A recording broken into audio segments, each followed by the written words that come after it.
Hey, today we're going to talk about flags and floppies. Very useful tool for filmmakers to really control the light, but they can, as it is the case with a lot of filmmaking gear, get very expensive very quickly. And I don't really understand why that's the case. So I developed a method to create them at home. And for that you don't need a lot of equipment. So no advanced tools, no welding is needed, no skills in working with steel. So it's very easy and very cheap as well. And that's the main reason. We want to make them as cheap as possible. So with that, let's get right into the tutorial. The structure is made of aluminium rods. 9 to 12 millimeters is perfect. They're bent into shape and connected with these 3 types of PETG printed connectors. Since it's made out of aluminium and not steel, we don't need to weld anything. We can of course weld them, if you have the skills, do so, but you don't need to. If you don't have a 3D printer, there are 3D printing services available where you can simply upload your files in the correct dimensions and then you're good to go. Now let's start by working with our aluminium rods. First I start by cutting them to length. I do that in my vise, which I protect with a piece of cloth, and then use a metal saw to cut the piece. Of course, this is pretty easy because it's hollow tube, it's not a solid tube. We can work with solid tubes as well, but we don't need to. They are a bit cheaper. Yeah, and now I'm gonna polish the end and remove all the aluminium burrs. Now we've got a pretty clean end.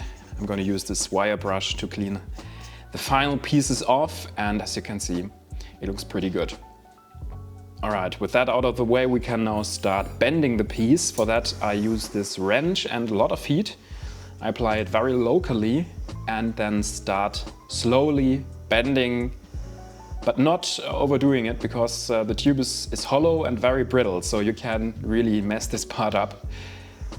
And go all the way until you've got a 90-degree angle. You can check this, of course, but in this case it's enough. It's not very beautiful, but it is easy and really does its job. Next up, we're gonna connect all the pieces together and form this very strong structure.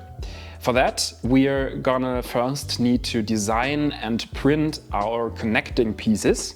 You can download these pieces for yourself if you go into the link in the description below. Yeah, there you find the STL files for 3D printing, or you find the original file I made in OneShape, where you can change a lot of things. You can see there are different connectors, different joints for different applications. Since they're parametric, you can really change the inner diameter of the tubings.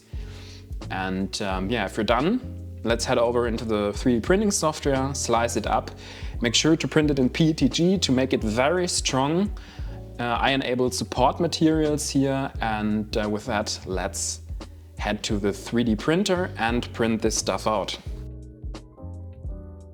When we're done printing, we're going to prepare the parts for installation. I'm going to add some nuts and bolts and really press fit them in there. The fittings are designed for 3 millimeter bolts, so make sure to buy M3 bolts. Link for that you can find in the description below.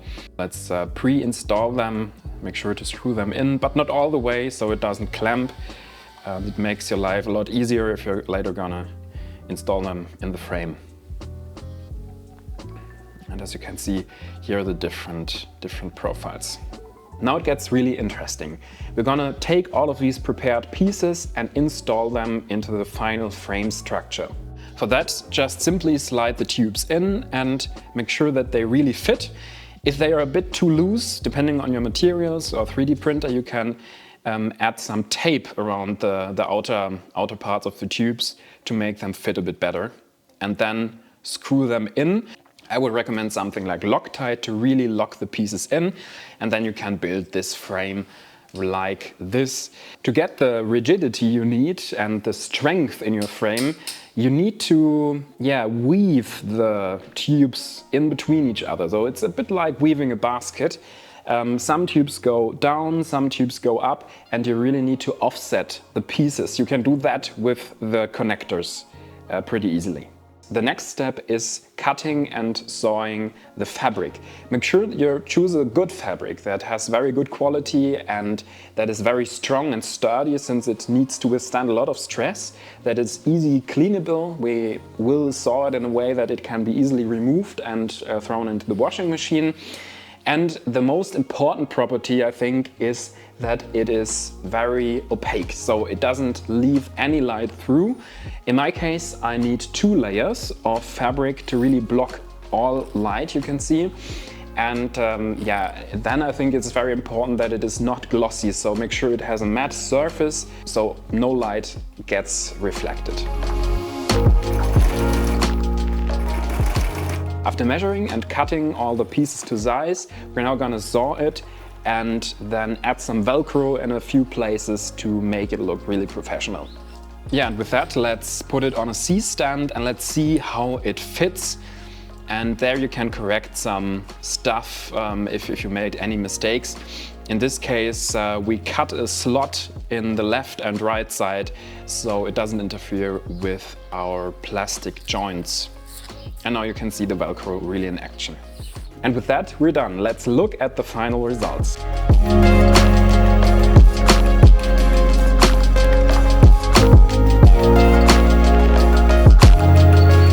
And with this technique, you can really create a lot of different types of flags. I created some larger ones and I created a smaller one. I actually used brazing to connect the pieces together. This worked really well. It would work for larger pieces, but it is very difficult. Not everyone has the space to do it, but it works. And I even created a floppy, which is a bit larger. You can put a steel rod down there to really, have a large surface to block out the light. And I even created a small cookie, which is made by using some thin plywood, cutting some pieces out, adding a rod to hold it. And yeah, thank you very much for watching. I hope it was useful to you. If you have any questions left, make sure to drop them into the comments. And make sure also to check out the video description, because there you'll find the download link to the 3D files for 3D printing. With that, thank you very much and see you next time.